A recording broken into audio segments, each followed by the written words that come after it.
Hi అండి. తెలుగు కథల ప్రపంచంకు స్వాగతం. ఇవాళ బుజ్జాయి తెలుగు కథల సంచిక నుంచి విలువైన రాయి అనే మరో చిన్న కథను వినేద్దామండి. అనగనగా ఒక రాజు. ఆయనకు ఒక అలవాటుంది.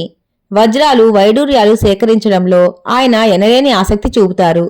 ఆయనకి అలవాటు బహుశా వంశపారంపర్యంగా వచ్చిందేమో అనవచ్చు. ఎందుకంటే ఆయన తండ్రి తాతలకు కూడా ఈ అలవాటు ఉండేది. రాజుగారి భవనంలో వజ్రాలు వైడూర్యాలకు లెక్కలేదు. ఖజానా నిండా ఈ విలువగల రాళ్లుండేవి.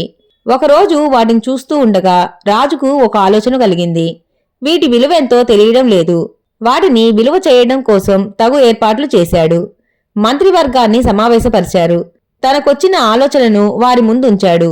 తన వద్ద వజ్రాలను వైడూర్యాలను నవరత్నాలను లెక్కగట్టడానికి ఒక సామర్థ్యమైన వారిని నియమించవలసినదిగా రాజు మంత్రివర్గాన్ని ఆదేశించారు.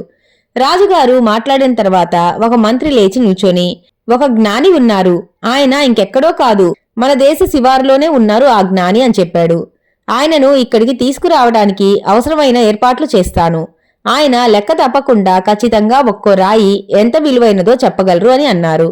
అందుకు రాజు సరేనన్నాడు. జ్ఞానిని తీసుకురావడానికి రాజభట్లు వెళ్లారు. జ్ఞానిని రాజసభకు తీసుకుని వచ్చారు. వెంటనే రాజు జ్ఞానిని తన ఖజానా వద్దకు తీసుకుని వెళ్లారు.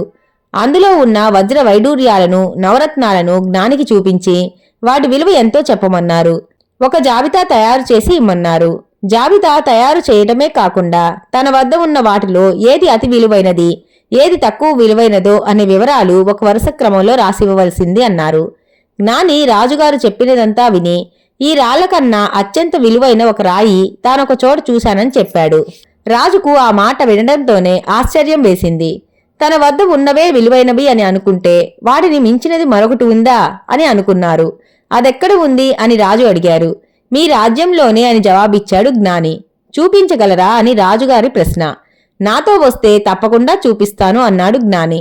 సరేనని రాజుగారు జ్ఞానితో బయలుదేరారు. వారి వెంట రాజబృందం సాగింది. శివారులో ఉన్న ఒక గుడిసెలోకి వెళ్లారు అందరూ. గుడిసె లోపల ఒక వృద్ధురాలు కూర్చొని ఉంది. అక్కడ ఒక రుబ్బురోలు ఉంది. అది చూపించి ఇది ఎంతో విలువైనది అని జ్ఞాని రాజుతో చెప్పాడు. రాజుకి ఏమీ అర్థం కాలేదు. అప్పుడు జ్ఞాని నవరత్నాలా లేక వజ్రాలా అనేది ముఖ్యం కాదు, ఏ రాయి ఎంత ఎక్కువగా ఉపయోగపడుతుందో అదే ప్రధానం అన్నాడు. ఇతరులకు సైతం ఉపయోగపడే రాయి ఈ రోలు. మీ వద్ద ఉన్నవి విలువైనవే కాదనను, కానీ ఏం లాభం?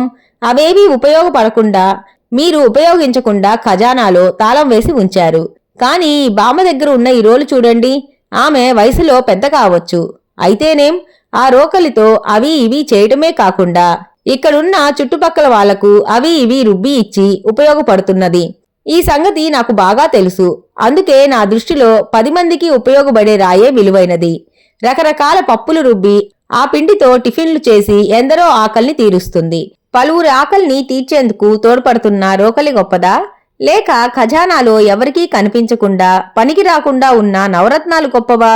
మీరే ఆలోచించండి అన్నారు. ఈ మాటలు రాజుగారి కళ్ళు తెరిపించాయి.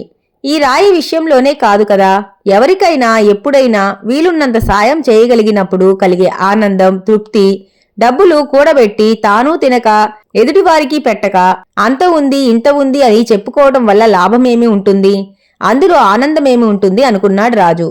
తనకి కనువిప్పు కలగజేసిన జ్ఞానికి నమస్కరించి సన్మానించాడు రాజు. ఇంతటితో కథ కంచికి మనం ఇంటికి.